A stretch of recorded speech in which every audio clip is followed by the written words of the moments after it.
as you continue to push the boundary of what payments can mean, it allows for all these new kinds of business models. So another example I think a lot about is, I remember distinctly being in a coffee shop in China, and you could pay with cash or WeChat payments. And this was at least like 3 years ago, I think. And it was cheaper if you paid with WeChat than if you paid with cash. And I was asking why, and then the reason is because they want you to follow their official account. And this way they can send you coupons and offers after that. They can make you a loyal fan. Just in the same way, if I'm at Macy's or Nordstrom and I use their card, they'll give me 10% off that day, right? In the same way, they are now allowing merchants to build up these rosters of their customers and re-engage them with promotions after. And that's tremendous innovation for payments. Where right now, if I pay with a credit card, that store doesn't know my contact information at all. But the big power plays behind this infrastructure are really 3 or 4 big companies, right? Tencent, Alibaba, Baidu, Weibo. That's more or less it. The same way that we have Google, Amazon, Facebook, Apple here, right? And the sort of common perception is that is a China-first model that was instituted deliberately by a policy framework that prevented US and other companies from participating in that market.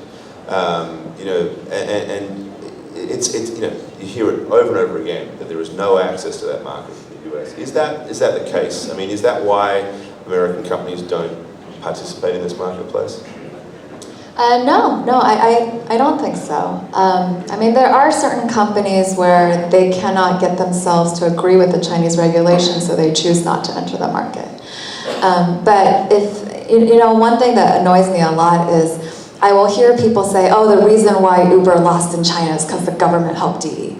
And I just say to those people, you've never met the Didi management team. You don't know how aggressive they are. You don't know how much they understand their local market.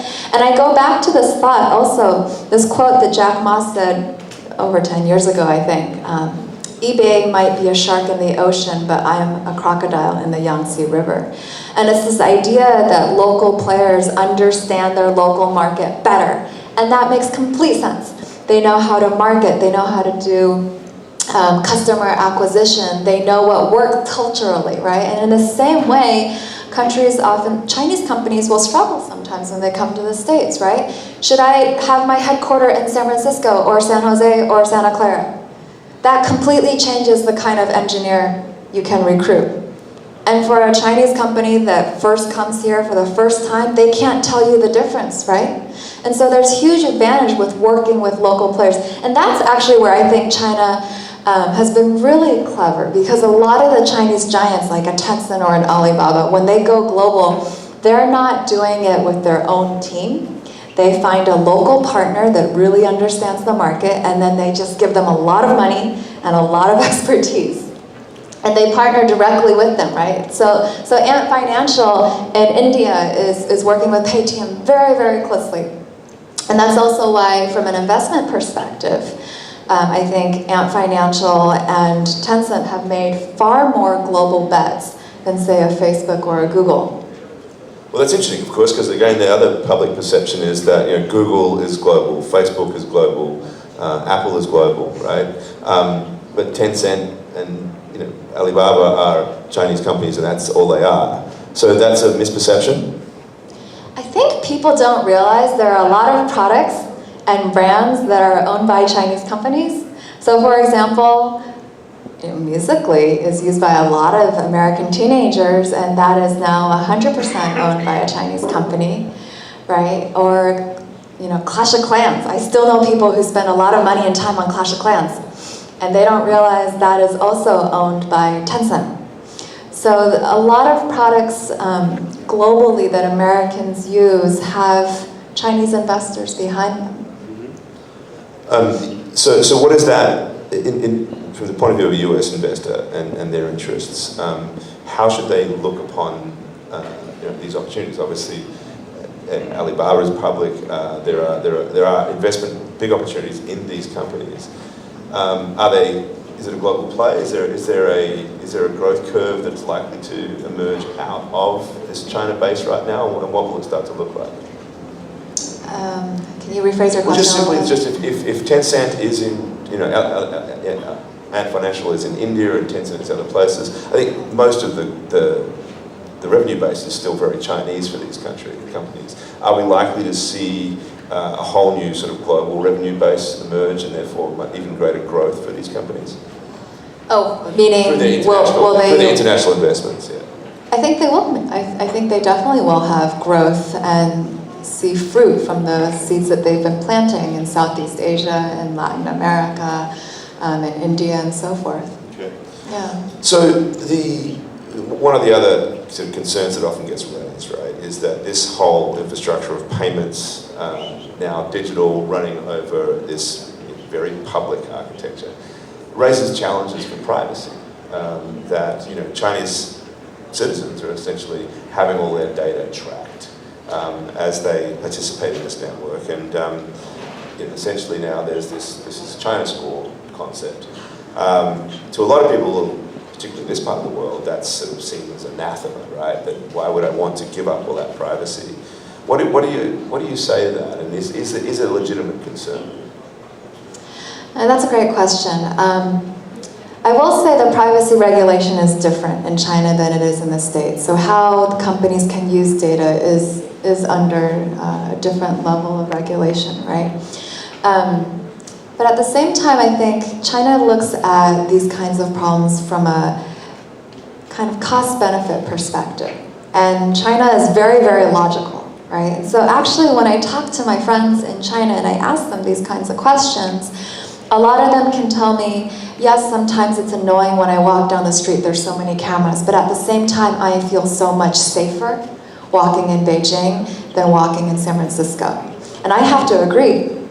Actually, and lots of times, I will feel safer when I'm walking in certain streets in China at night versus certain cities here in the States.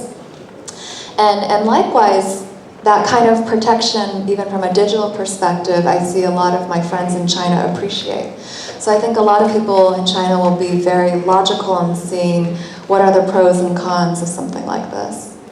And it's not ever seen as an impediment to commerce, right? Some people argue that privacy is an important component of money, for example, that you can't actually enter into transactions unless you protect yourself. At least right now, most stores and restaurants will still accept cash if that's the only mechanism that you can pay with, right? So it's not like you cannot use cash in China, it's just a lot of merchants will prefer Alipay or WeChat.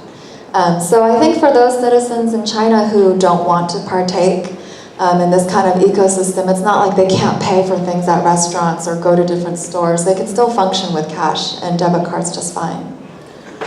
So where do things go from here? If there's this new sort of big innovative soup that's emerging on this new payments platform within China, what do you see emerging out of it? What are some of the more exciting streams of invention and technology that's coming from this new platform? I think it's across the board, actually, honestly, in every single kind of sector. I have been studying, for example, the way people buy books in China, or the way people listen to music, right? Tencent Music's about to go public soon, and I just look at their business model, and it is so much more nuanced than what Spotify has here in the States. Spotify is on a monthly subscription program, and that's their entire business model, right? But if I look at Tencent Music, they have physical karaoke booths. They have karaoke apps where they're doing digital gifting. They have radio, where anyone can be a radio host and also earn tips and gifts from that, right? I can create content. I can buy tickets to an upcoming concert. I can watch a live stream concert. I can be part of a game to see how many times did I buy this album and gift it to my friends. There's just so much more socialization, gamification, and diversified revenue streams when I even just take this simple Tencent Music versus Spotify comparison. And I think that's true when I look at music, when I look at books, when I look at video content. I mean, I look at books that you pay per chapter, you pay per 1,000 characters. That doesn't really exist here. And just how many more people would read a book if I can read half of it for free and only pay to unlock the ending? There's so much innovation when you kind of really dig deep and use the product yourself. And so I tell my friends who work at these American companies, get an intern, get a colleague, get an employee to teach you the app, but you have to do it from start to finish. You have to go through the onboarding and see how delightful it is. You have to add your payment to it to see how easy it is. You have to actually use the app itself versus just reading about the metrics. It's a fascinating picture of where things are, partly again because personally I'm involved in this space from a very different perspective. The crypto and blockchain world, we tend to look upon that sort of a world as the opportunities that lies there when we build this infrastructure, that we can break down the incumbents, whether they are the sort of big intermediaries of the internet or they are banks, and that with that framework we can now have all these incredible new experiences, right?